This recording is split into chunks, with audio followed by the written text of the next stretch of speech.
అదేవిధంగా మరి ఆన్లైన్లో ఈ కార్యక్రమాలను వీక్షిస్తున్నటువంటి ప్రతి ఒక్కరికి కూడా ప్రత్యేక వందనాలు తెలియజేస్తున్నాను. దేవుడు మీ అందరినీ కూడా దీవించి ఆశీర్వదించును గాక. చిన్న ప్రార్థన చేసుకుని దేవుని యొక్క వాక్యాన్ని కొద్ది నిమిషాలు మనం ధ్యానించుదాం. ప్రతి ఒక్కరు కళ్ళు మూసుకున్నట్లయితే చిన్న ప్రార్థన చేస్తాం. సర్వాధికారి శక్తిమంతుడైన మా ప్రభువా, పరిశుద్ధులైన తండ్రి, ఆయన ఈ సాయంత్రకాల సమయంలో ఈ వాక్యమును చేతబట్టి నీ సన్నిధిలో నిలువబడుటకు మీరు నాకు ఇచ్చిన ఈ గొప్ప ధన్యతను బట్టి వందనాలు ప్రభువా. కూడిన బిడ్డలందరినీ ఆయన నన్ను వాక్య భాగాన్ని సమయాన్ని ఈ చేతులకు అప్పగించుకొని ఉన్నాము తండ్రి. మీరు తోడైండండి. మీ చిత్తానుసారముగా నీ ప్రియబిడ్డలతో మాట్లాడండి. మీరు మాట్లాడుటకు నన్ను ఒక పాత్రగా వాడుకోనమని మీ చేతులకు అప్పగించుకొనొచ్చు. యేసయ్య అత్యంత పరిశుద్ధ నామములో అడిగి వేడుకొనొచ్చు ఉన్నాము తండ్రి. ఆమేన్. ప్రియ దేవుని బిడ్డలారా, ఈరోజు నా యొక్క అంశం ఏంటి అంటే దాంపత్య ప్రేమ. చెప్పండి, దాంపత్య ప్రేమ అంటే భార్య భర్తల మధ్యలో ఉండవలసినటువంటి ఆ ప్రేమను గురించి కొద్ది నిమిషాలు నేను మీతో మాట్లాడాలని ఆశపడుతూ ఉన్నాను. ఎందుకంటే ఇది చాలా ప్రాముఖ్యమైనటువంటి కారణం ఏంటి అంటే, సాతాను మొట్టమొదట ఎక్కడ అటాక్ చేశాడు అంటే, ఆదాము ఒంటరిగా ఉన్నంతకాలం అతని మీద దాడి చేయలేదు, అటాక్ చేయలేదు. కానీ ఎప్పుడైతే ఒక కుటుంబంగా ఏర్పడ్డారో అప్పుడు అపవాదికి నచ్చలేదు. ఎందుకంటే ఒక కుటుంబంగా ఏర్పడితే దేవుని యొక్క ఆశీర్వాదాన్ని వారు పొందుకుంటారు. వారు ఫలించి అభివృద్ధి చెంది భూమిని అంతటినీ కూడా నిండించేస్తారు. కాబట్టి అపవాదికి ఈ కార్యము నచ్చదు. కాబట్టి ఆశీర్వదించబడడం నచ్చదు. కాబట్టి వారి మధ్యలో సమస్యలు తీసుకుని వచ్చింది. అప్పటి నుంచి ఇప్పటి వరకు కూడా చాలా కుటుంబాలు వారి మధ్యలో ప్రేమ లేకుండా, వారి కుటుంబాల్లో సంతోషం లేకుండా, వారి కుటుంబాలలో సమాధానం లేకుండా అవి కొనసాగుతూనే ఉన్నాయి. వారు ఒకవేళ పెద్దవారు కావచ్చు, ధనికులు కావచ్చు, చదువుకున్న వారు కావచ్చు, చదువు లేనటువంటి వారు కావచ్చు, దేవుడి పరిచర్య చేస్తున్నటువంటి కుటుంబాలు కూడా కావచ్చు. ఇలాగున ఏ కుటుంబాన్ని అపవాది విడిచిపెట్టదు. ప్రతి కుటుంబం మీద దాడి చేస్తూనే ఉంటుంది. అందుచేత మనం దేవుని యొక్క వాక్యమును ఎరిగి దాని ప్రకారం మన జీవితాలను సరి చేసుకుంటూ ఉంటే సాతాను యొక్క దాడిని ఎదుర్కొనగలుగుతాం. సాతాను ఏమి చేయలేదు. మన వాక్యంలో బలవంతులమయ్యామనుకోండి, అపవాది మనల్ని ఏమీ కూడా చేయలేదు. ఎందుకంటే వాడు వాక్యాన్ని చూపిస్తాడు. ప్రభు అయిన యేసుక్రీస్తు మీద శోధించడానికి వచ్చినప్పుడు కూడా దేవుని యొక్క వాక్యాన్ని చూపిస్తూ వచ్చాడు. అందుచేత మనం దేవుని యొక్క వాక్యాన్ని ఎరిగి దాని ప్రకారం మన కుటుంబాన్ని మనం లీడ్ చేయగలిగితే ఏ అపవాది కూడా మన మీద దాడి చేయలేడు. దేవునికి స్తోత్రాలు చెల్లించడమా. బైబిల్ గ్రంథం కుటుంబంలో ఏ రీతిగా మనం ఉంటే సంతోషంగా ఆశీర్వాదకరంగా ముందుకు సాగిపోతామో ఆ విషయాలన్నీ కూడా బైబిల్ గ్రంథం మనకు తెలియచేస్తూ ఉంది. ఎఫెసీలకు రాసినటువంటి పత్రిక 5వ అధ్యాయం 22 నుంచి 33 వరకు మనం చూసినట్లయితే అక్కడ స్త్రీలారా ప్రభువునకు వలె మీ సొంత పురుషులకు లోబడి ఉన్నది, క్రీస్తు సంఘమునకు శిరస్సై ఉన్నలాగా పురుషుడు భార్యకు శిరస్సై ఉన్నాడు. క్రీస్తే రక్షకుడై ఉన్నాడు. సంఘము క్రీస్తునకు లోబడినట్లుగా భార్యలు కూడా ప్రతి విషయంలో తమ పురుషులకు లోబడవలేదు. పురుషులారా, మీరును మీ భార్యలను ప్రేమించుడి. అటువలే క్రీస్తు కూడా సంఘమును ప్రేమించి అది కలంకమైనను ముడత అయినను అట్టిది మరి ఏదైనానో లేక పరిశుద్ధమైనది గాను నిర్దోషమైనది గాను మహిమ గల సంఘముగాను ఆయన తన ఎదుట దానిని నిలువబెట్టుకొనవలెనని వాక్యముతో ఉదక స్నానము చేత దాన్ని పవిత్రపరిచి పరిశుద్ధపరచుటకై దాని కొరకు తను తాను అప్పగించుకున్నాను. చాలా ప్రియ దేవుని బిడ్డలారా, దేవుని యొక్క వాక్యములో ఒక కుటుంబం ఏ రీతిగా ఉంటే ఆశీర్వదించబడుతుందో అవి రాయబడి ఉన్నాయని మనం తెలుసుకున్నాం. ఇప్పుడు మనం చదువుకున్నటువంటివి భార్య భర్తలు ఏ రీతిగా ఉండాలో దానిని కూర్చి దేవుని యొక్క వాక్యం ఇక్కడ తెలియజేస్తుంది. 5వ అధ్యాయంలో మనం చూసినట్లయితే, పిల్లలారా మీరు మీ తల్లిదండ్రులకు విధేయులై ఉండండి అని తెలియజేస్తూ ఉన్నాడు. అంతేకాకుండా తండ్రులారా మీ పిల్లలకు కోపము రేపకండి అని కూడా తెలియజేస్తూ ఉన్నాడు. అంటే దేవుని యొక్క వాక్యము కుటుంబ వ్యవస్థలో ఏ ఒక్కరిని కూడా విడిచిపెట్టలేదు. ప్రతి ఒక్కరూ కూడా పిల్లలు ఏ రీతిగా ఉండాలో, పిల్లల పట్ల తల్లిదండ్రులు ఏ రీతిగా ఉండాలో, భార్య పట్ల భర్త ఏ రీతిగా ఉండాలో, భర్త ఎడల భార్య ఏ రీతిగా ఉండాలో, ఆ యొక్క కుటుంబంలో ఉండేటువంటి ఆ యొక్క రిలేషన్ అనేటువంటి దాన్ని బ్యాలెన్స్ చేసేటువంటిది దేవుని యొక్క వాక్యం. ఎప్పుడైతే బ్యాలెన్స్ అనేటువంటిది లేదో రకరకాల సమస్యలు వస్తాయి.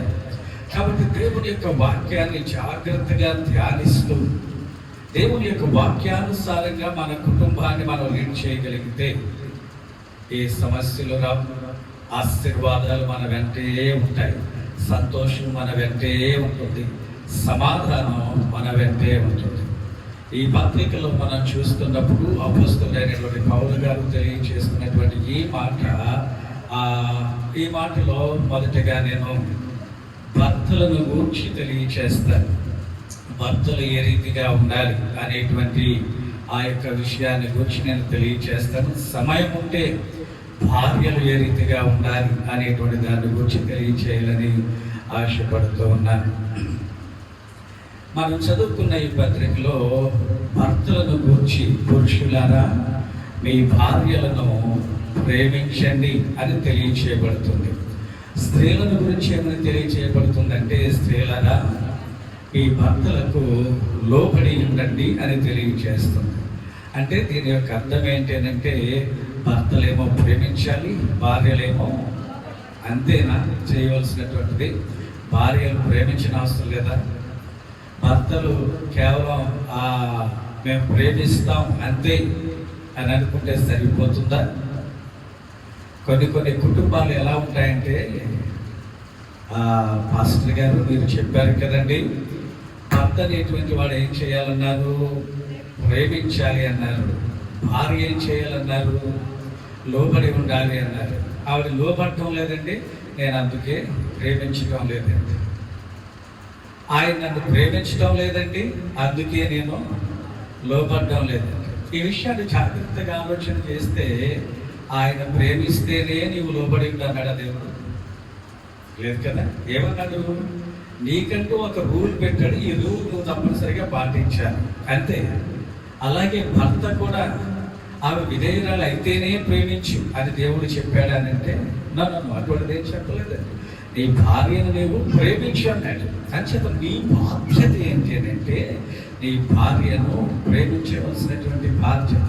వీటిని చాలామంది అనుకూలంగా మార్చుకొని ఆమె ఇలా చేయడం లేదు కాబట్టి నేను ఇలా చేయను, ఆయన ఇలా చేయడం లేదు కాబట్టి నేను ఇలా చేయను. ఆ రూల్స్ లేదండి బైబిల్ గ్రంథంలో. ఈరోజు భర్తల గురించి ప్రేమించండి అనేటువంటి మాట ఒక్కటే మనకి ఇక్కడ కనబడుతుంది. పురుషులారా మీ భార్యలను ప్రేమించండి అని తెలియచేయబడుతుంది. మరి పురుషులు ఇంకా ఏం చేయాలనే విషయాన్ని గురించి మనం ఆలోచన చేస్తే, పేతురు రాసిన మొదటి పత్రిక 3వ అధ్యాయం 7వ వచనాన్ని మనం చదివినట్లయితే, అక్కడ ఏ రీతిగా ఉండాలి అనేటువంటి విషయాలు మనకి కనబడుతూ ఉన్నాయి. పేతురు రాసిన మొదటి పత్రిక 3వ అధ్యాయం 7వ వచనం, అటువలనే పురుషులారా జీవమను కృపావరములో మీ భార్యలు మీతో పాలివారై ఉన్నారని ఎరిగి, ఎక్కువ బలహీనమైన ఘటమని భార్యను సన్మానించి మీ ప్రార్థనలకు అభ్యంతరము కలగకుండానట్లు జ్ఞానము చొప్పున వారితో కాపురము చేయుడి. ఇది ఎవరికి తెలియజేస్తున్నాడు? పేతురు, అపొస్తలుడైన పేతురు ఎవరికి తెలియజేస్తున్నాడు? మీరు ఆన్సర్ చెప్పలేదు కదా, మరలా చదవండి. చెప్పాలి మరి, అంతే. మీరు ఆన్సర్ చెప్పకపోతే మరలా పనిష్మెంట్ అంతే, చదవండి. అంటే ఎవరికి చెప్తున్నాడు? మాట్లాడడం లేదంటే ఇంటికి నేను కొనేస్తారు అనుకున్నారా? ఎవరికి చెప్తున్నారు చెప్పండి. మీరు చెప్పలేదు అనుకో, ఇది మీకే చెప్తాడు, మీరే మాట్లాడినా చెప్తారు. కరెక్ట్గా చెప్పండి, ఎవరి కోసం చెప్తున్నారు? పురుషులారా అని అంటే మీ భర్తల కోసం, అంతేకాదు భర్తలమైన మా కోసం, పురుషులమైన మా కోసం, అందరి కోసం పేతురు గారు ఈ యొక్క మాటలు తెలియజేస్తూ ఉన్నాడు. పురుషులారా, అటువలే పురుషులారా, జీవమును కృపావరములో మీ భార్యలు మీతో పాలివారై ఉన్నారని ఎరిగి, ఇక్కడి నుంచి మనం చూసినట్లయితే ఒకటి ఎక్కువ బలహీనమైన ఘట్టమని, రెండవది భార్యను సన్మానించాలి అని తెలియజేస్తున్నాడు. భార్యను ఏం చేయాలంటే, అమ్మో స్త్రీలు చాలా నవ్వుతున్నారు, నవ్వు ఫేస్ కనబడుతుంది. దేవుడికి మహిమ కలుగును గాక. హల్లెలూయా. భార్యలను ఏం చేయాలి అంటే తప్పనిసరిగా సన్మానించాలంటే, గౌరవించాలంటే. ఇంగ్లీష్ బైబిల్లో మనం చూస్తున్నప్పుడు likewise ye husbands dwell with them according to the knowledge, giving honor unto the wife as unto the weaker vessel, and as being heirs together of the grace of life, that your prayers be not hindered అని దేవుని యొక్క వాక్యం తెలియజేస్తుంది. దీంట్లో 3 ప్రాముఖ్యమైనటువంటి అంశాలు మనకి కనబడుతూ ఉన్నాయి.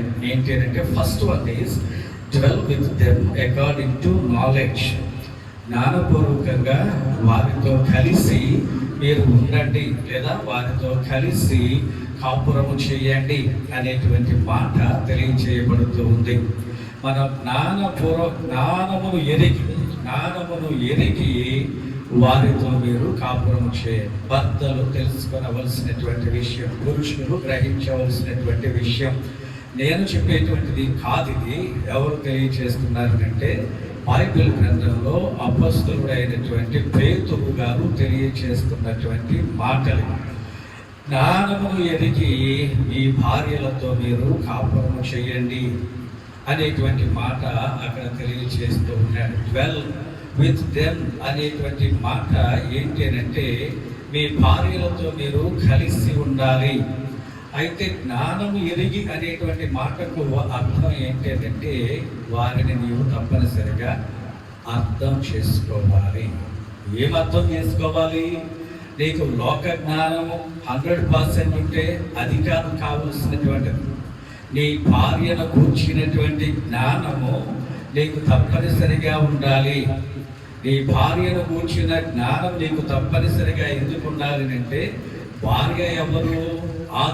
ఆదం యొక్క డెఫినేషన్ ప్రకారం భార్య ఎవరండి? ఆ ఎముకలలో ఎముక, నా మాంసములో మాంసం. ఈమె నాలో నుంచి తీయబడింది, అరుణులో నుంచి తీయబడింది. కాబట్టి ఈమె ఎవరు అంటే నారి అంటే దాని యొక్క అర్థం ఏంటంటే, నా ఎముకలలో ఎముక, నా మాంసంలో మాంసం అని అంటే నాదే, నా శరీరం. భార్య ఎవరు అని అంటే నా శరీరం. భార్య ఎవరు అంటే నేనే. అందుచేత ఏ జ్ఞానమును నీవు కలిగి ఉండాలి అంటే, ఆ భార్యను గూర్చినటువంటి జ్ఞానం ఏంటి? భార్యను గూర్చినటువంటి జ్ఞానము అంటే, ఆమె మనస్సును ఎరిగినటువంటి వాడవై ఉండాలి. ఆమె శరీరాన్ని చూస్తే కనబడతారు, ఆమె మనస్సును ఎరిగినటువంటి వాడవై ఉండాలి. ఆమె శారీరక అవసరతలు ఏమైతే ఉన్నాయో వాటిని ఎరిగినటువంటి వాడవై ఉండాలి. ఆమె మానసికమైనటువంటి స్థితి ఎలాగుందో దానిని ఎరిగినటువంటి వాడవై ఉండాలి. ఆమె ఆధ్యాత్మిక స్థితి ఎలాగున ఉందో దానిని నీవు ఎరిగిన వాడవై ఉండాలి. వాటిని నీవు ఎరిగి ఉండాలి. ఆమెతో నీవు ఎక్కువసేపు సమయాన్ని గడపవలసినటువంటి వాడవై ఉన్నావు. చాలా కుటుంబాలలో ఉండేటువంటి సమస్యలు ఏంటి అంటే, పిల్లలతో చక్కగా భర్త ఆ సమయాన్ని వెచ్చిస్తాడు, ఫ్రెండ్స్తో బాగా ఉంటాడు, డ్యూటీలో బాగా ఉంటాడు, భార్యతో మాత్రం ఎక్కువసేపు మాట్లాడు. సమస్యలు ఇక్కడి నుంచే ఎదురవుతూ ఉంటాయి. నీవు డ్యూటీ చేసి వస్తావు, డ్యూటీ చేసి వచ్చేసినటువంటి తర్వాత హాయిగా నీవు స్నానం చేసి భోజనం చేసి పడుకుని నిద్రపోతావు. ఇలాగ నిద్రపోయేటప్పుడు నీవు దేనిని నెగ్లెక్ట్ చేస్తున్నావు అనే విషయాన్ని ఆలోచన చేస్తే, నీ భార్యను కాదు, నీ సొంత శరీరాన్ని నెగ్లెక్ట్ చేస్తున్నావు అన్న విషయాన్ని ఆలోచన చేసుకోవాలి. భార్య ఎవరు కాదు కదా, భార్య ఎవరంటే నా ఎముకలలో ఎముక. అంటే నీవు ఆమెను పట్టించుకోవడం లేదు అని అంటే, ఆమె ఏ కష్టాల గుండా వెళుతుందో దాన్ని నీవు పట్టించుకోవడం లేదు, ఆమెకి ఏ బలహీనతలు ఉన్నాయో దాన్ని నీవు పట్టించుకోవడం లేదు, ఆమెకు ఏ బాధలు ఉన్నాయో దాన్ని నీవు పట్టించుకోవడం లేదు. కానీ you are the head of the family. అంతేకాదు, you are the head of your wife. నీ భార్యకు నీవు శిరస్సు కదండి, అంతే కదా. క్రీస్తు సంఘమునకు ఎలాగున శిరస్సు అయి ఉన్నాడో అలాగుననే ప్రతి స్త్రీకి కూడా ఆమె భర్త శిరస్సు అయి ఉన్నాడు. ఈ శిరస్సు శరీరంలో కొంత భాగాన్ని పట్టించుకోవడం లేదనంటే దాని యొక్క అర్థం ఏంటి అంటే, శిరస్సు అనేటువంటిది ప్యారలైజ్ అయిపోయింది, అంతే కదా. కొంత భాగాన్ని పట్టించుకోవడం లేదు. ఉదాహరణకి మన శిరస్సు సరిగా పనిచేయడం లేదనుకోండి, మన మెదడు సరిగా పనిచేయడం లేదనుకోండి, కొన్ని భాగాలకు బ్లడ్ సప్లై వెళ్ళదు, బ్లడ్ క్లాట్స్ అయిపోతాయి కాబట్టి అందుచేత హెడ్ అనేటువంటి వాడు, శిరస్సు అనేటువంటి వాడు, భర్త అనేటువంటి వాడు తన భార్యను పట్టించుకోవడం లేదు అనేటువంటి విషయాన్ని మనం ఆలోచన చేస్తే, హెడ్ ఎలాగున పనిచేయదో, ఎలాగున ప్యారలైజ్ అయిపోయిందో అలాగున ప్యారలైజ్ అయిపోయాడు అని దాని యొక్క అర్థం. కాబట్టి దేవుని యొక్క వాక్యము అపోస్తలుడైన పేతురు తెలియజేసే ఈ మాట, మీ భార్యలతో సమయాన్ని వెచ్చించండి.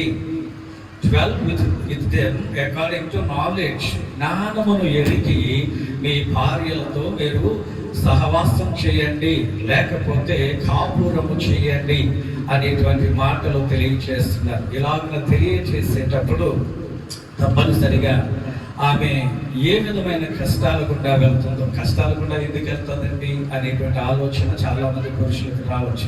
నేను అన్ని కొని తెచ్చి పెట్టేస్తున్నాను కదండి, బయటికి వెళ్ళనివ్వకుండా అన్నీ చూసుకుంటున్నాను కదండి, కావలసినవన్నీ చూస్తున్నాను కదండి అనేటువంటి ఆలోచన మీకు ఉండొచ్చు. కొన్ని సందర్భాల్లో కుటుంబాల్లో భర్తకు చెప్పినటువంటి సమస్యలు ఎదురవుతాయి. ఎవరి నుంచి ఎదురవుతాయి? ఆ కుటుంబ సభ్యుల నుంచి, అత్తగారి దగ్గర నుంచి, లేకపోతే తోటి కోడల దగ్గర నుంచి, లేకపోతే ఆడపడుచుల దగ్గర నుంచి రకరకాల సమస్యలు ఎదురవుతాయి. ఈ సమస్యలన్నీ భార్య తన హృదయంలోనే పెట్టేసుకుని బాధపడుతూ ఉండిపోయింది అనుకోండి, నీకు పూర్తిగా తన ప్రేమను అందించగలుగుతాదని ఎట్టి పరిస్థితుల్లో కూడా అందించలేదు. అందుచేత వాక్యము మనకు తెలియజేసేటువంటిది ఏంటంటే, spend some time with your wife. నీ భార్యతో కొంత సమయాన్ని నీవు వెచ్చించాలి. నీ భార్యతో నీవు జ్ఞానము ఎరిగి కాపురము చేయాలి. ఆమె శరీరానికి ఏమైనా బలహీనతలు ఉన్నాయా? మానసికంగా కృంగిపోతుందా? ఏమైనా కష్టాల గుండా తాను వెళుతూ ఉందా? ఈ విషయాన్ని పట్టించుకోవలసిన బాధ్యత కుటుంబ యజమానిగా భర్త మీద ఉందని దేవుని యొక్క వాక్యం తెలియజేస్తూ ఉంది. ఎందుచేతనంటే భార్య తన శరీరమే కాబట్టి. ఈ ప్రాముఖ్యమైన అంశాల్లో మొదటిది ఈ యొక్క 12 with your wife according to knowledge. జ్ఞానము ఎరిగి నీ భార్యతో నీవు కాపురము చేయము అనేటువంటి యొక్క మాటను తప్పనిసరిగా కూడా ప్రతి ఒక్కరూ పాటించవలసినటువంటి వారై ఉన్నారు. భర్తలైన ప్రతి ఒక్కరూ పాటించారు. దేవుని యొక్క వాక్యాన్ని మనం పాటించినప్పుడు, దేవుని యొక్క వాక్యాన్ని వినేసి వెళ్ళిపోతే ఉపయోగం ఉండదండి.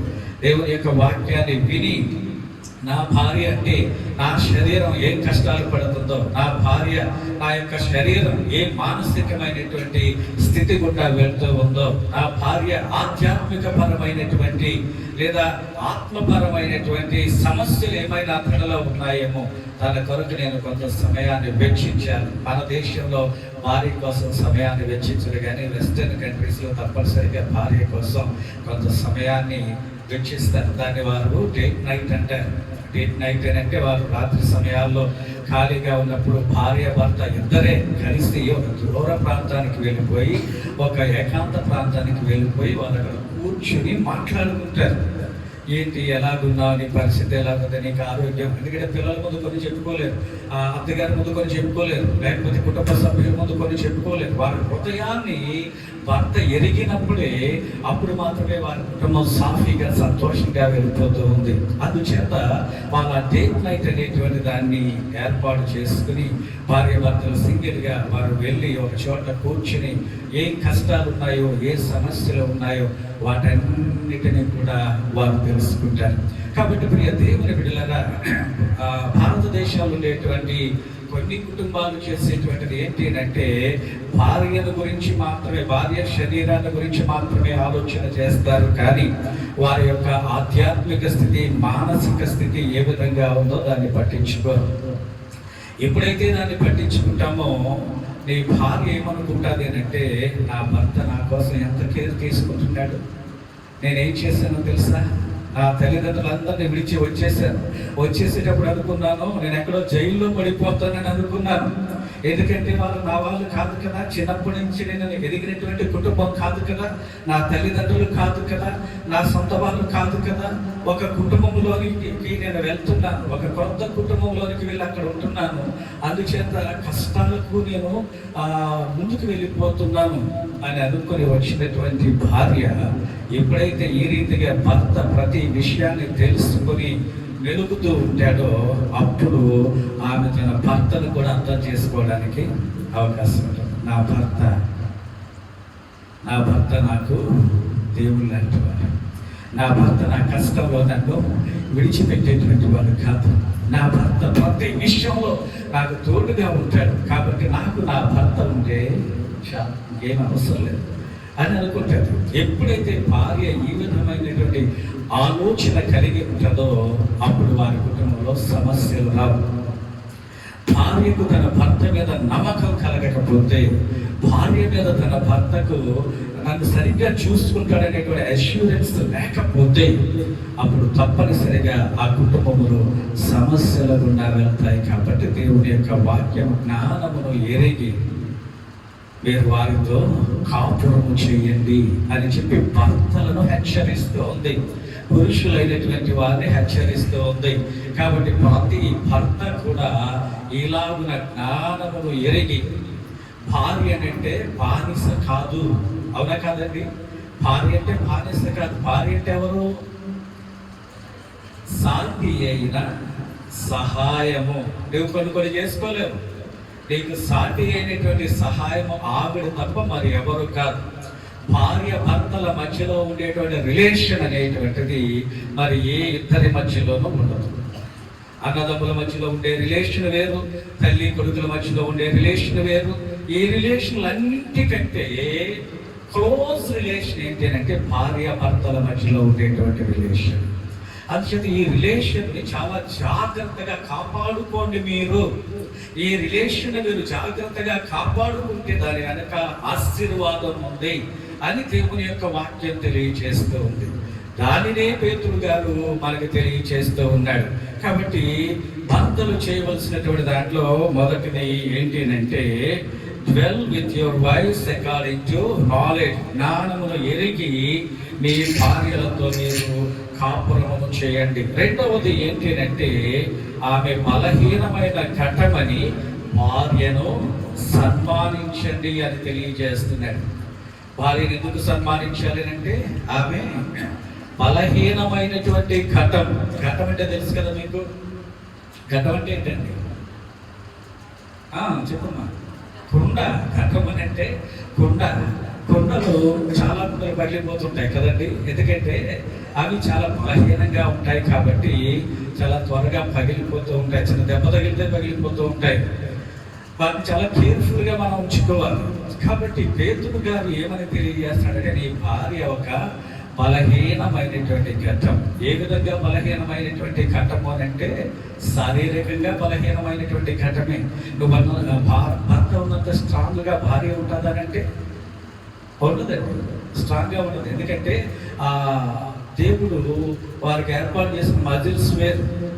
పురుషుడికి స్ట్రాంగ్గా, స్త్రీకి కొంచెం అంత స్ట్రాంగ్గా లేకపోవడం, ఇలాగ శారీరక పరిస్థితి చూసినప్పుడు ఆమె బలహీనురాలే. అందుచేత ఆమెకు శారీరకంగా ఏ బలహీనత వస్తుందో, ఎంత ఆ బలహీనతల గుండా వెళుతూ ఉందో దాన్ని జాగ్రత్తగా భర్త చూసుకోవలసినటువంటి వాడు. బలహీనమైనటువంటి ఘట్టం, ఇమోషనల్గా కూడా చాలా బలహీనమైనటువంటి ఘటమే. కోపం వచ్చినా కంట్రోల్ చేసుకోలేదు, నవ్వు వచ్చినా కంట్రోల్ చేసుకోలేదు, ఏడుపు వచ్చినా కంట్రోల్ చేసుకోలేదు, త్వరగా ఓపెన్ అయిపోతుంది. అవునా కాదండి? మీరందరూ అంతే కదా, త్వరగా ఓపెన్ అయిపోతుంది. స్త్రీ బలహీనమైనటువంటి ఘటన కాబట్టి వాటిని సరిగ్గా కంట్రోల్ చేసుకోలేదు. ఆత్మ సంబంధమైనటువంటి జీవితంలో కూడా బలహీనమైనటువంటి ఘటనే. అవునా కాదండి? ఏంటి అని అంటే, ఎవరు పడిపోయారు? మొదట ఆదాము మోసగించబడలేదు, కానీ హవ్వ మోసగించబడింది. ఆత్మ సంబంధమైనటువంటి విషయంలో స్త్రీ ఆ సందర్భంలో కూడా బలహీనమైనటువంటి ఘటముగానే ఉంటుంది. కాబట్టి ఈ బలహీనమైనటువంటి ఘటమును నేను చాలా జాగ్రత్తగా కాపాడుకోవాలి. భార్యాభర్తలిద్దరూ కూడా దేవుని దృష్టిలో ఒకటే. ఇందాక మనం చూసినట్లయితే దాంట్లో ఏమని తెలియచేయబడుతూ ఉంది అంటే, కృపావరం, జీవమను కృపావరములో మీ భార్యలు మీతో పాలివారై ఉన్నారు. జీవం అనేటువంటి కృపావరాన్ని దేవుడు మనకు అనుగ్రహించినప్పుడు ఇద్దరు పాలివారే. దేవుడిచ్చే జీవములో, దేవుడిచ్చే నిత్య జీవములో, దేవుడిచ్చేటువంటి ఆత్మీయ స్థితిలో భార్యాభర్తలు ఇద్దరూ సమానమే. కాబట్టి దేవుని దృష్టిలో సమానమే. కాబట్టి ఈ భార్య అనేటువంటి ఈమెను తప్పనిసరిగా నీవు గౌరవించవలసినటువంటి వాడవైనా. గౌరవించడం అనేటువంటి విషయానికి వస్తే, ఎందుకు గౌరవించాలి అని అంటే, బలహీనమైన ఘటన కాబట్టి గౌరవించమంటూ ఉన్నాడు. 2 పాత్రలు మనం తీసుకుందాం. 2 పాత్రలు ఏంటి అని అంటే, ఈ రొట్టి ఫిక్స్ చేయడానికి ఇప్పుడు ఏ ప్లేట్స్ వాడుతున్నారంటే స్టీల్ ప్లేట్స్ వాడుతున్నారని అనుకుందాం. అంతకంటే ముందు ఏం వాడేవారు అంటే,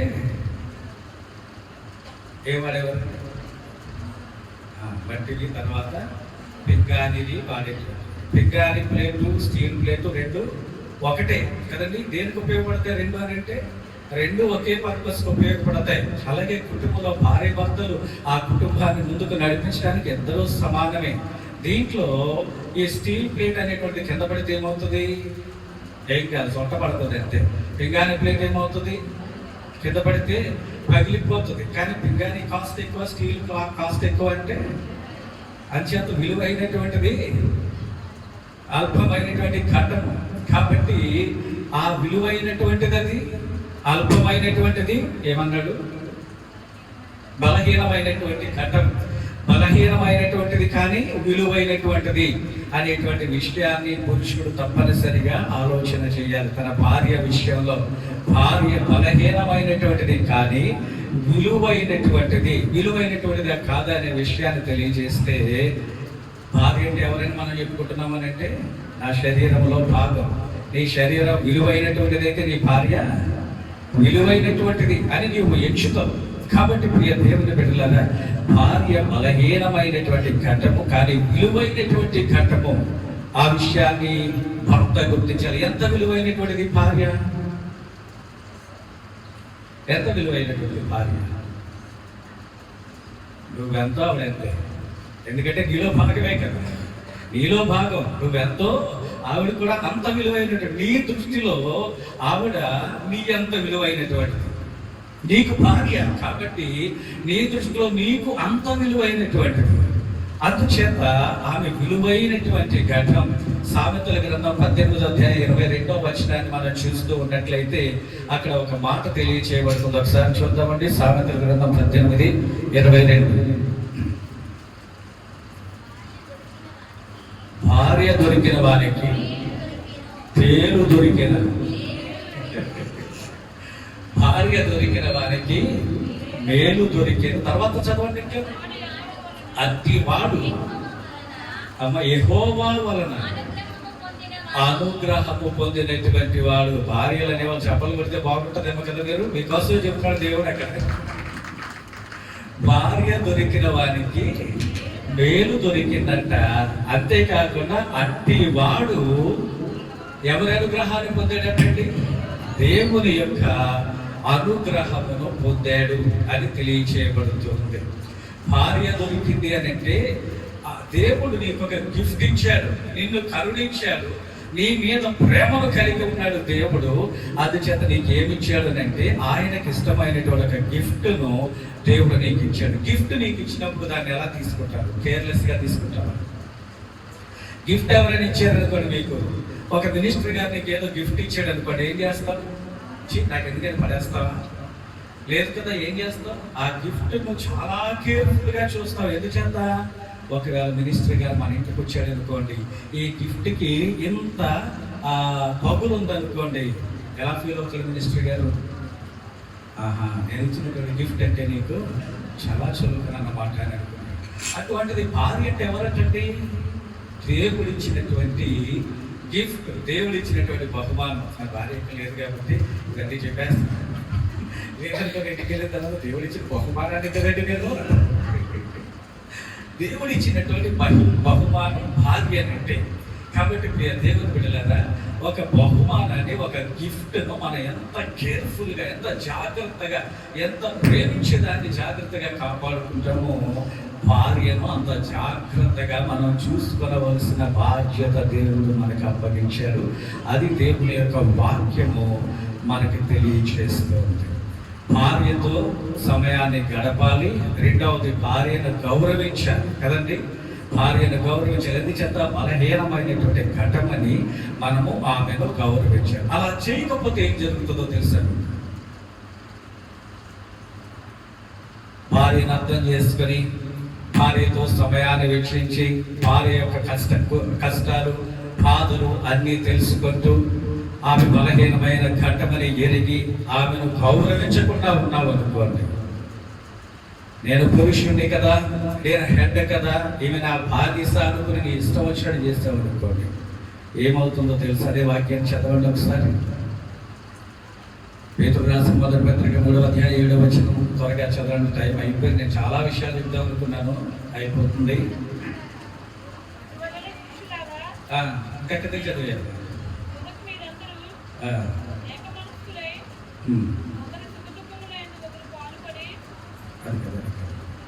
ఏడవ వచనం. దట్స్ రైట్, చదవండి.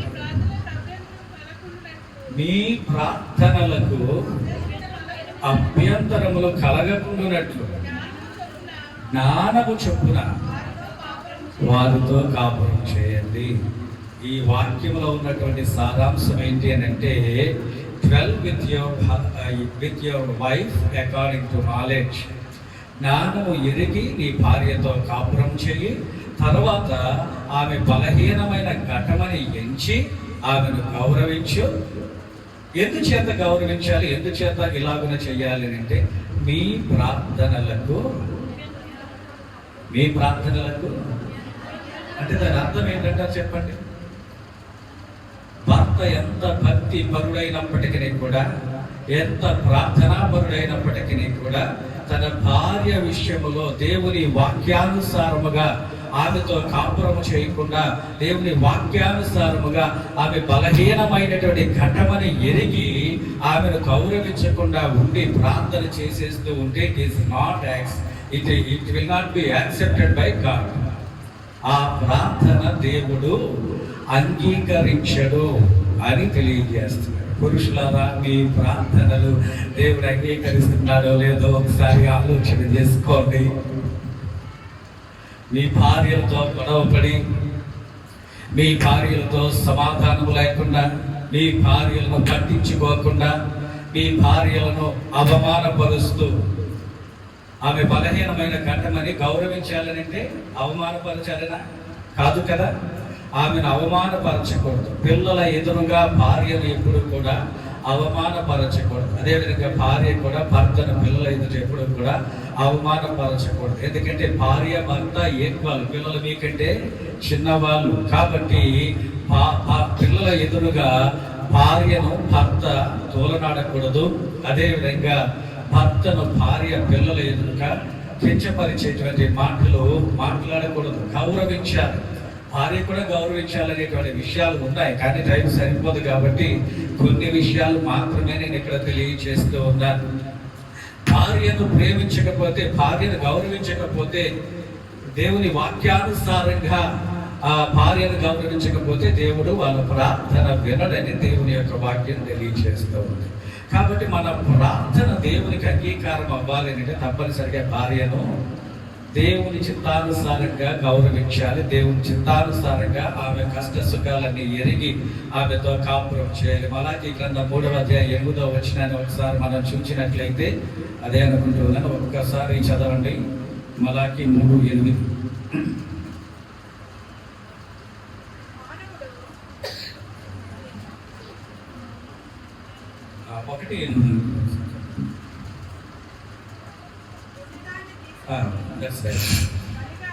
గుడ్డిదానిని తీసుకొని బలిగా అర్పించిన ఎడల అది దోషము కాదా?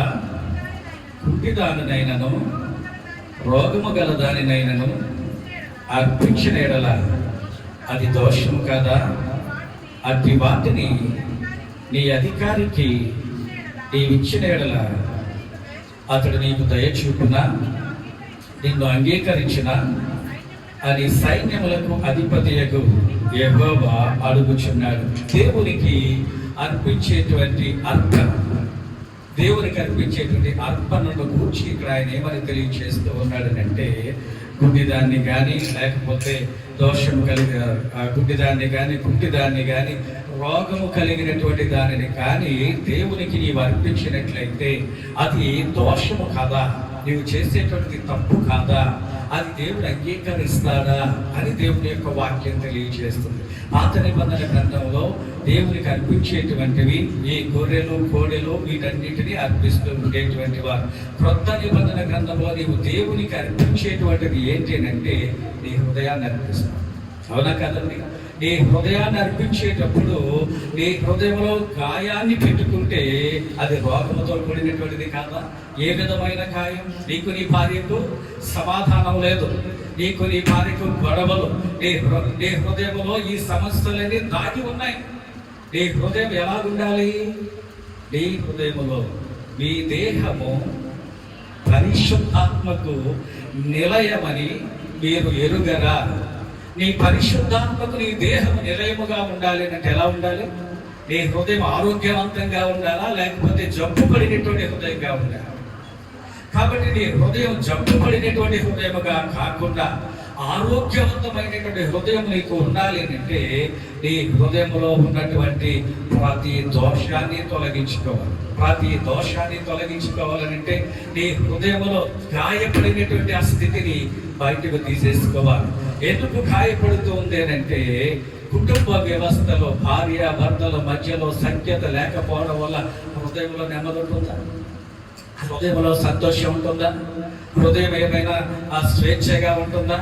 ఈ బాధంతా నీ హృదయంలో పెట్టుకుని దేవా నీకు వందనాలు, నా హృదయాన్ని కర్పించేస్తున్నానంటే దేవుడు ఏమంటాడంటే రోగము కలిగినటువంటి దాన్ని నేను అంగీకరిస్తానా?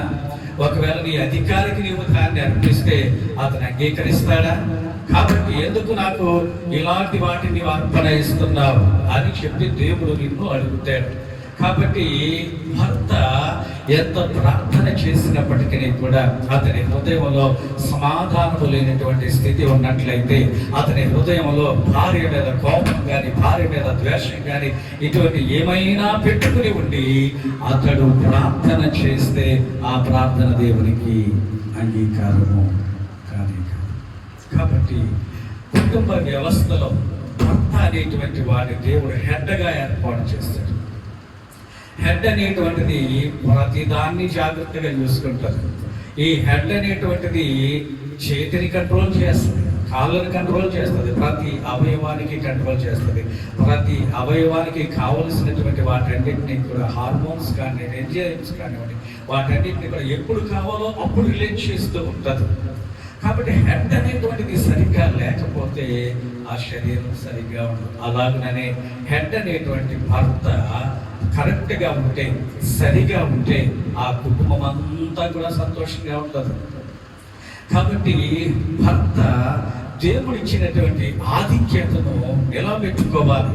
దేవుడు ఇచ్చినటువంటి ఆధిక్యతను నిలబెట్టుకోవాలి అంటే తప్పనిసరిగా దేవుని వాక్యము ఏమి చెబుతుందో దాన్ని నేను పాటిస్తున్నానా లేదా అనేటువంటి విషయాన్ని జాగ్రత్తగా ఆలోచన చేయాలి. మనం చదువుకున్నటువంటి ఎఫెసీయులకు రాసిన పత్రికలోకి నేను ఇంకా రాలేదు, మన సమయం అయిపోయింది కాబట్టి నేను దాన్ని ముగించేస్తూ ఉన్నాను. కాబట్టి భర్తలైనటువంటి వారు దేవుడు మీకు ఇచ్చినటువంటి ఆధిక్యతను చాలా జాగ్రత్తగా నేను నిర్వర్తిస్తున్నానా లేదా, దేవుని వాక్యానుసారంగా నా భార్య పట్ల నేను ఉంటున్నానా లేదా అనేటువంటి విషయాన్ని ఆలోచన చేసుకుని, ఒకవేళ అలాగ ఉండకపోతే దేవుని వాక్యం ఏం చెప్తుందో దానికి ఇంటికి వెళ్ళిన తర్వాత కూడా నువ్వు బాగా చదువుకో. పేతురు రాసినటువంటి పత్రిక, మొదటి పత్రిక 3వ అధ్యాయం 7వ వచనం, నా కోసమే దేవుడు రాశాడు. నేను భర్తని కదా, నేను పురుషుని కదా, the head of the family కదా, అంచేత నా కోసం రాశాడు. ఒకసారి వాక్యాన్ని జాగ్రత్తగా ధ్యానించుకుందాం అని చెప్పి నువ్వు ఇంటికి వెళ్ళి జాగ్రత్తగా ధ్యానించుకున్నటువంటి తర్వాత అది నీవు చేస్తున్నావో లేదో జాగ్రత్తగా ఆలోచన చేసుకో. భర్త పొజిషన్ ఎలా ఉంటుంది అంటే, నేను గొప్పోని, నేను కష్టపడుతున్నాను, నేను సంపాదిస్తున్నాను, నా ఇష్టం అనేటువంటి ఈ అహంకారం ఎట్టి పరిస్థితుల్లో కూడా భర్తలో ఉండడానికి వీలు లేదు. ఎవరి కోసం సంపాదిస్తున్నారు? ఎవరి కోసం సంపాదిస్తున్నారు? నా భార్య కోసం సంపాదిస్తున్నాను అని అనుకోవడానికి వీలు లేదండి. భార్య ఎవరు అంటే నువ్వే, అవునా కాదు? భార్య నీలో భాగమే. అంచేత ఎవరి కోసం సంపాదిస్తున్నావు అంటే నీ కోసం సంపాదిస్తున్నావు. నా పిల్లల కోసం సంపాదిస్తున్నా అనుకోవడానికి వీల్లేదు. పిల్లలు ఎవరు? నీలో నుంచి వచ్చినటువంటి వారే, అవునా కదా?